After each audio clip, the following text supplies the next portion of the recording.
Hello, welcome to another episode of DE News Roundup. Glad to have you along. Last week, a big acquisition took place. It's the kind that could reshuffle a powerful brand, so let's start with that. PTC, known for its Creo and Windchill brands CAD and PLM products, is buying cloud CAD company Onshape for $470 million. That's a hefty price, some would say, but PTC seems to consider this a good bet.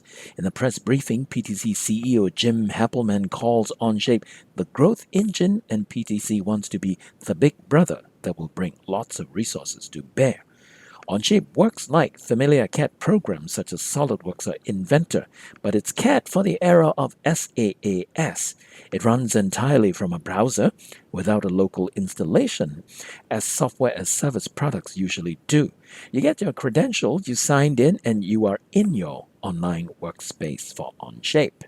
The software comes with a comprehensive set of parametric modeling tools, along with basic mechanism for data management, file sharing, and version control.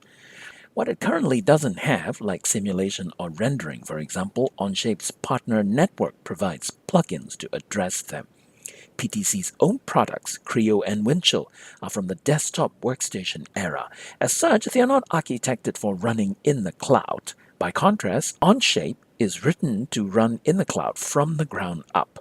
PTC's acquisition of Onshape signals its confidence that in the future, CAD and PLM are heading to the cloud, with new users opting for the SaaS approach rather than the on-premise or install approach. The buying company is one of the top CAD vendors next to Autodesk, Dassault, and Siemens PLM software. So if PTC, one of the companies shaping the CAD market, says CAD is going to the cloud and put a $470 million bet on it, it's no longer a speculation. It's as good as confirmation. For more on Onshape, you can check out DE longtime contributor David Cohn's review of the software at de247.com, shown here. CASE 2020, the simulation-focused conference, is set for June 16 to 18 in Indianapolis next year. It's now accepting abstracts for papers and presentations, so check it out. Early bird registration at a discount rate will be applicable until December 31st. Recently, at the xRS conference, that's the conference devoted to extended reality, the AR/VR solutions developer Sixense demonstrated its simulation applications, among them a welding simulator and an automotive body painting simulator, aimed at providing training for those industrial skills.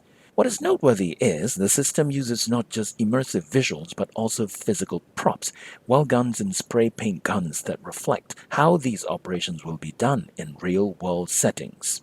Aside from the fact that practicing welding or spray painting in virtual reality costs a lot less for cleanup and wasted materials, here, if you make a mistake as a novice, you're wasting pixels only, after all. It's also worth noting that the use of replica equipment instead of unnatural game controllers goes a long way to help trainees build muscle memories, down to the correct angle and positioning of the weld gun or the spray nozzle. For more on xRS conference, check out de247.com. By the way, we'd like to feature fun holiday-themed simulation projects. For example, if you are running a thermal analysis on turkey baking or heat transfer in a Thanksgiving pie or the aerodynamics of Santa's sleigh, we'd like to feature them in a seasonal episode of DE News Roundup, so please send them to us.